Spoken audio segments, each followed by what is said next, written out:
What's going on, guys? Welcome back to Buy or Build. We have another FL5 here in the shop. We are back to back with Type Rs these past couple weeks, and today we're going to be doing a couple suspension mods. We have the Spoon front and rear rigid collar kit, and we also have the Hardrace front lower compliance bushing kit. These are a really nice solid piece, as you can see. We'll unbox those in just a second and show you guys what they each do. But first, let's take a moment to appreciate Jose's FL5. If you guys are new to the channel, I haven't seen the video we did, full bolt-on installation of this car, and it already has a ton of aesthetic mods done to it. Front carbon fiber lip, TE37 wheels, carbon fiber mirror caps, spoiler, and the rear diffuser, the Remark titanium exhaust, whole bunch of goodies, tail lights, headlights.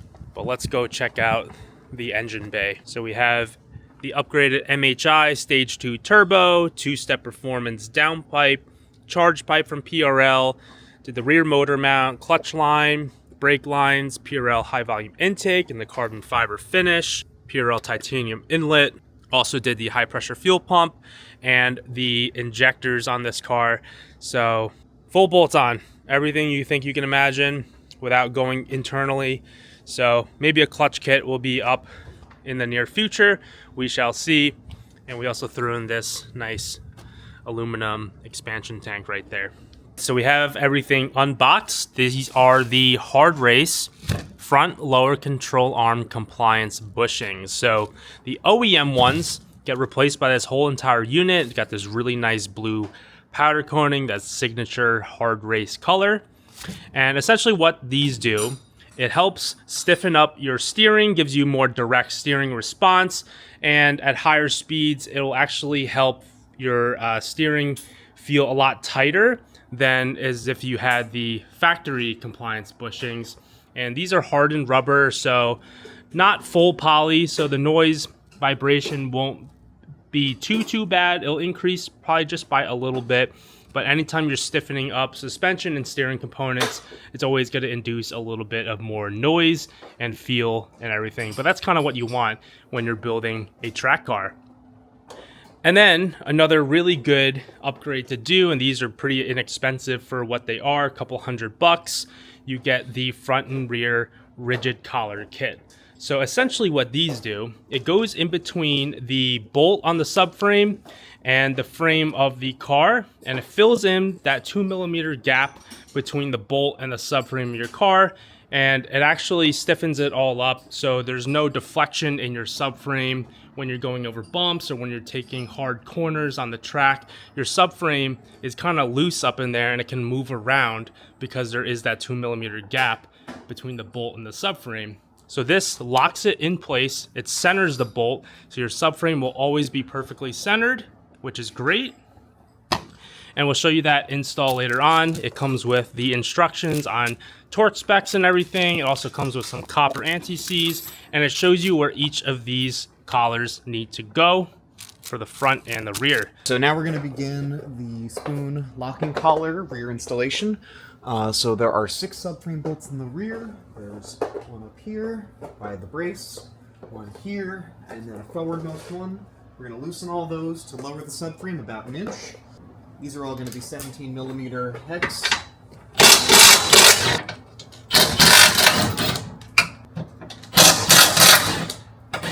And yeah, make sure you leave it like 2 or 3 threads of engagement on either side just to hold the whole subframe up.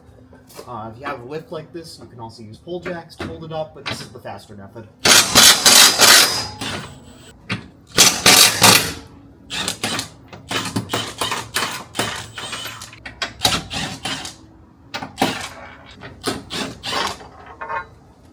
So we've got our bolts removed. These are the 3 you're going to encounter. This is the forwardmost one, this is the middle, and then this is the rear. The middle and the rear are the same length, but the forwardmost one is slightly shorter than the other 2, so keep track of that, make sure you don't misplace it. So the Spoon lock collar kit, they have instructions here that show you where each of the different size hats need to go. I've already measured out our bolts, figured out which are which, and I've got our collars here, so I'm going to go ahead and get those mounted up. And once I'm done with that, I'm going to put some anti-seize on all of them. They come with this nice little tube. Look at that. JDM anti-seize. Verifying. Should be 17.5 millimeters. When I do these, I also like to put a bit of medium strength thread locker on the bolts. These subframe bolts, they get pretty hammered, especially if your car's going to see track driving or any sort of performance or applications. So I like to put just a bit of blue thread locker on these to prevent them from backing out. There we go. And then I'm going to go reinstall them on the car. Medium strength thread lockers on that bolt. So I'm just going to go up in there, get it started on the body. Yeah, I just want to hand thread these to start. We'll run them all down once we're ready.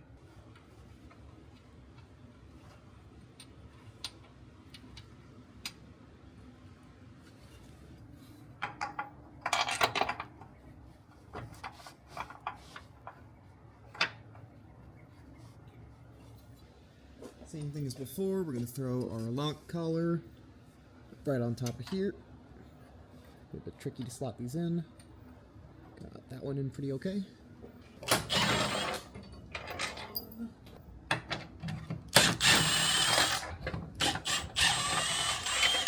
Alrighty, so the rigid collars are all installed. Now all left to do is torque these all down to 47 foot-pounds. So I'm going to go around in a crisscross pattern and get everything snugged up.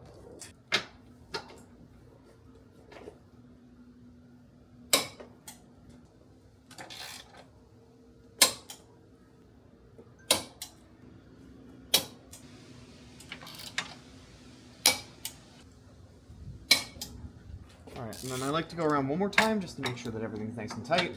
Sometimes the subframe will settle while you're torquing them all down.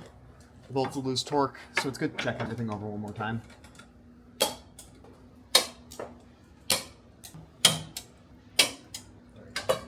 Alright, that's all our rear locking collars tight. The front end of these Type Rs is a really big belly pan, so it's going to take a hot minute to get all that disassembled. I'm going to start pulling that apart now. So this is a very not fun process. You got to go around, take off the probably 36 bolts and clips, if I had to guess, but it's absolutely mandatory that you do this. So allocate about 10-15 minutes to get this all done. All right, now we're going to loosen up all these subframe bolts.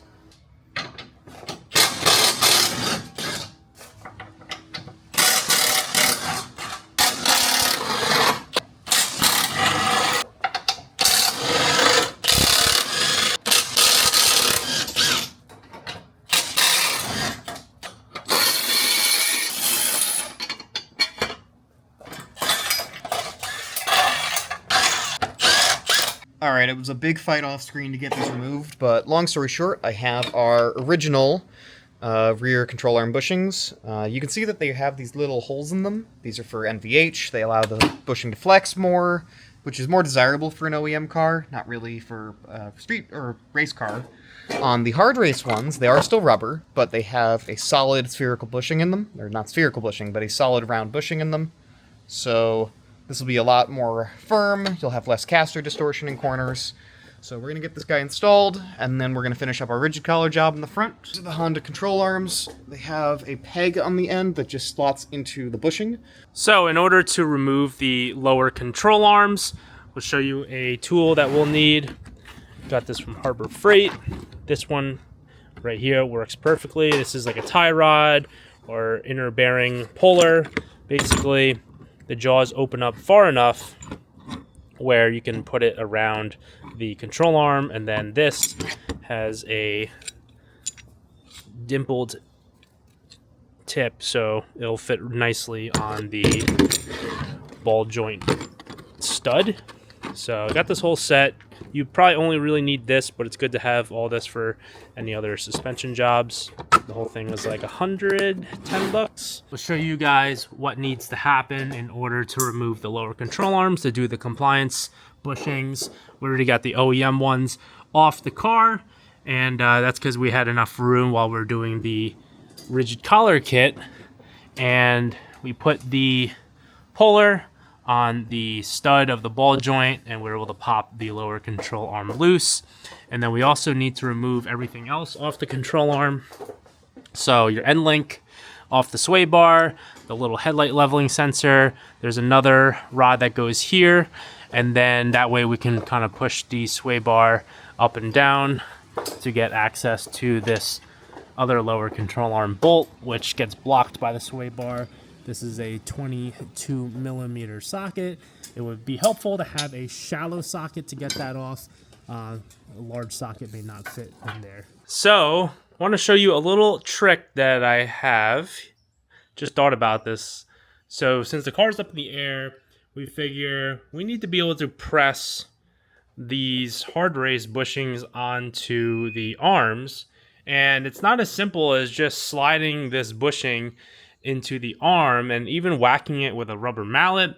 It's a pretty tight squeeze. So we thought about this. I have these pull jacks, and the car's up in the air with the subframe being supported with the other pull jack.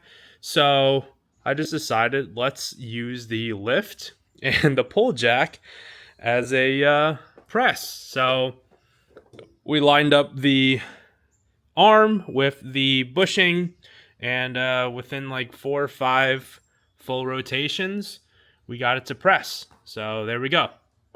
And we're going to repeat this with our other arm here.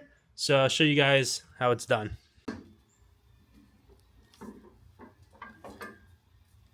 The hoist is a little bit wobbly, but there we go. It's starting to press. And we'll just basically get it till it bottoms out. And I can imagine once it's fully in there, it's a lot easier to actually move it around back and forth. So there we go.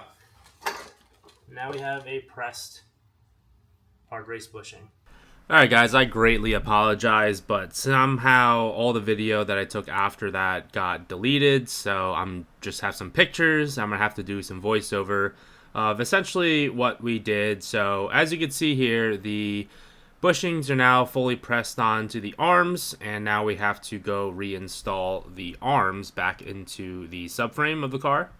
So as you can see here, the arms are all back installed in the vehicle. We also did the rigid collar kit along with this, so you can see on the outer Hardrace bushing there is a subframe rigid collar that goes up against the frame and the subframe bolt for that one.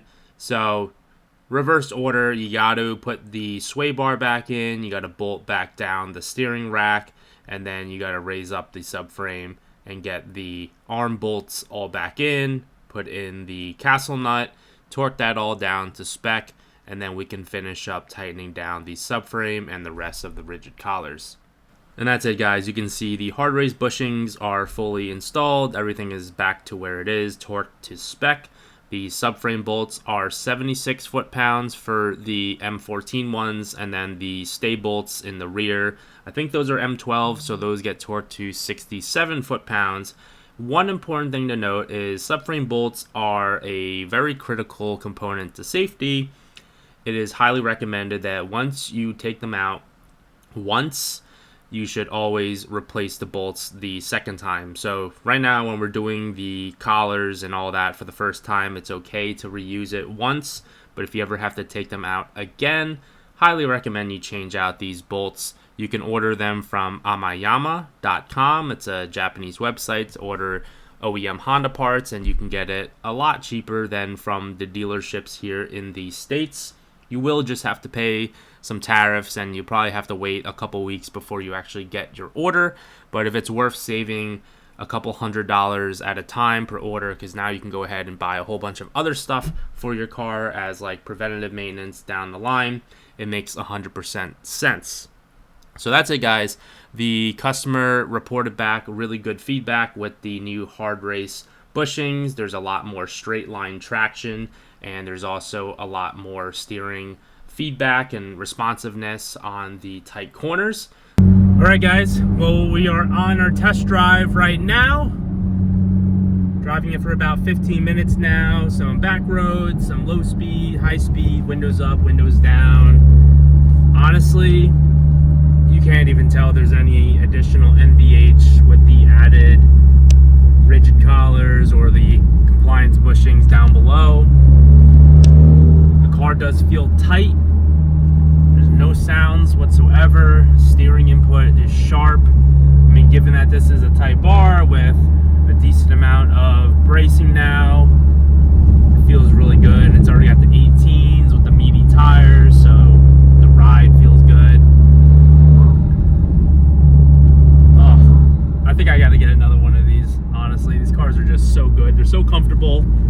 Best bucket reclining seats you can buy, I feel like, in any OEM car. Like, they are just so comfortable. Obviously they're not like P-car bucket seats, but these are also not $10,000-$15,000, and those are actually uncomfortable after some time. Those aren't fixed back buckets, so those are fixed back buckets, these are not.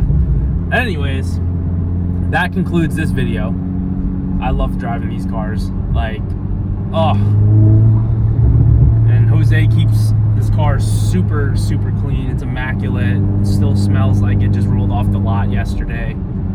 But that's it, guys. If you enjoyed the video, if you want to order it, I don't sell Hardrace personally, but I will post down the link where you can actually find a set, and I think they're in stock. So if you enjoyed the video, smash that like button and subscribe if you haven't already, and we'll see you in the next Type R video. Peace out, guys.